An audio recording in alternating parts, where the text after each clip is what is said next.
take a vanity test. First question, how many times have you looked in the mirror today? 3, 5, 7? And I'm looking at you boys, we know you do it just as much as girls. Maybe even a little more. So let's all admit that when we did, a little pruning took place. Maybe fixing a couple hairs, straightening a tie, or putting on that chic new lip gloss. But it's okay. You're not that vain. Since the dawn of history, human beings have found it necessary to appeal to the opposite sex or compete with their own. Human females have had to traditionally attract the good males. Good males being the ones that were strong enough to provide and protect for the many young you wanted them to father.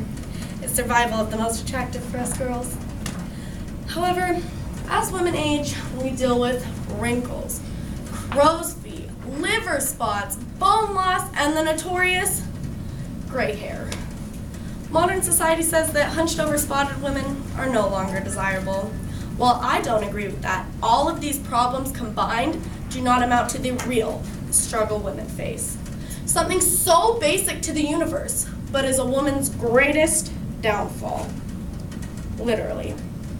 Gravity. Yes, ladies, we are talking about the droopage of your lovely ladies. In a world where we have age-defying makeup, hair dye, Botox, and nylons, what invention could have possibly been made to fight off the laws of physics? Your answer? The brassiere. But other than creating eye strain for admiring men, are there any other impacts that come with the bra? Would women still wear them if it wasn't for our overwhelming need to be admired? Do they provide health or comfort benefits, or are there benefits to going braless at any age? Well, let's twist it in front, fumble with the hooks, and take the bottom pole and twist upwards and find out how the bra supports us in our everyday lives. First, let's twist back in history and look at the coming of the cups. For centuries, women have used a variety of garments to cover, reveal, restrain, and modify the appearance of the breasts. Articles of animal skin resembling a present-day bra have been found and dated up to 10,000 years old. At these times, though, the bra was not practical or popular. Additionally, however, there is evidence dating back to the times of the ancient Minoans, some 3,400 years ago. Although, as we can see, this was for more revealing than concealing. Yeah, what's scarier, the snakes or the supportive garment? While hardly considered modest by Victorian standards, the Greeks played their part in helping along the slowly evolving bra. Women wore an apodesmus, a stethidesme, a mastodesmus, and a mastodenton. Leave it to the Greeks to come up with 4 words, all meaning breastband. A band of wool or linen that could be wrapped across the chest and tied or pinned in the back.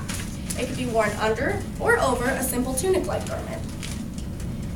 Then we come to the Middle Ages, which brought a different look. Here, flat and small was actually good, sort of the opposite of today's breast-obsessed society. I would have fitted nicely. But compression still gave support, so historically we're still moving upwards. But then enter the French, the purveyors and creators of all modern fashion trends. And they invent the corset in the 15th century, a device to make the girls look big and the waist look small. It was said that Catherine de' Medici, of the famous murdering Italian family, only allowed very small-waisted women into her court. And by the end of the 17th century, French fashion dictated an almost overflowing look as most desirable. However, then the French had a revolution that killed all the rich, upper-class, corseted people. But the corset was lucky enough to stay for just a little while longer. And whalebone was needed to maintain the staying power of the side, called the stay. You needed to have someone stand behind you and lace up the back very tightly. And the famous scene of Scarlett O'Hara in Gone with the Wind and her 17-inch waist is iconic. Although the corset did have its drawbacks. Due to its tightness, women were constantly fading. And in the first Pirates of the Caribbean movie, Keira Knightley is actually depicted passing out and falling over a castle wall because of her corset. This Victorian woman makes us realize that all time periods have their rather strange and very uncomfortable fashion trends. Then came the contraption of a 2-piece restraining device suspended by the shoulders. But it wasn't until the early 20th century when this garment began to resemble the present-day bra. And finally, in the 1930s, large-scale production of the bra came about, and it became the underwired mainstay of society. The word brassiere was gradually shortened to the word bra, and in a 1934 survey, bra was the most commonly used word among college women, although I still prefer the over-the-shoulder boulder holder.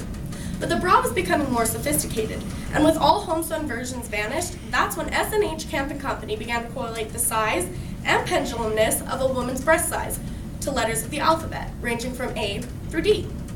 Now, this may work for us girls in the itty-bitty titty committee, but have you seen Dolly Parton? Obviously, bras go to like triple Z nowadays. So, since the beginning, the bra has emphasized the beautiful form that is a woman's body and stood as a symbol of social status at one point. By being able to modify the appearance and position of the breast, women have been enhancing their self-esteem and men's ogling since their invention. Now, let's fumble with the complexities of self-esteem in our breast-obsessed society. Let's face it, at younger ages than ever, girls are obsessed with their breasts. And you know what I mean. This could be because of a female's natural desire to want to appeal to males, or because of the latest fashion statement. However, in a survey of 52,227 heterosexual males, ages 18 to 65, 56% surveyed were satisfied with their partner's breasts, while only 30% of women were satisfied with their own. It's not hard to imagine that from these numbers, the #1 cosmetic surgery in the United States is breast surgery. In fact, women go under the knife 300,000 times annually for breast augmentations and 100,000 times annually for breast reductions. Now, let's pull it up and see if there are any benefits or not to the mighty invention. Now, why did women go about inventing this product? You see, bras are beneficial to all women, small and large. When breasts hang too low, they get in the way of comfort and mobility. And in this day and age of female athletes, this comfort and mobility is essential to health and performance. Imagine, without the bra, basketball and track events would be dominated by small-breasted women. Gymnasts would fall from the beam or smack into the parallel bars, and women want to win just as bad as men do. Now that women are police officers, firefighters, and in the military, this comfort and mobility can actually have life or death consequences. Now, as dramatic as that seems, take a second to realize you've never even considered that a bulletproof vest has had to be completely redesigned to contour a woman's body. But the benefits of this contraption reach health-wise as well. Such a downwards pull can actually affect the back and shoulders with strain and aching. The bra can alleviate this pain by uplifting and repressing the breast. But in recent years, scientists have found that something even worse can come from not wearing a bra.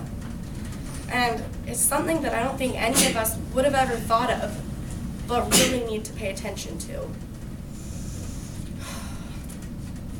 Scientists have discovered that such a downwards pull can actually affect the surrounding skin area of the face and neck, causing premature wrinkles. And nobody wants that. So, as we can see, the bra has greatly impacted women throughout history. And whether you may consider it a casual part of your attire, let's just look at what the bra has gone from and what it is today. I mean, there's push-up bras, water bras, backless bras, strapless bras. I mean, there's probably even a braless bra somehow.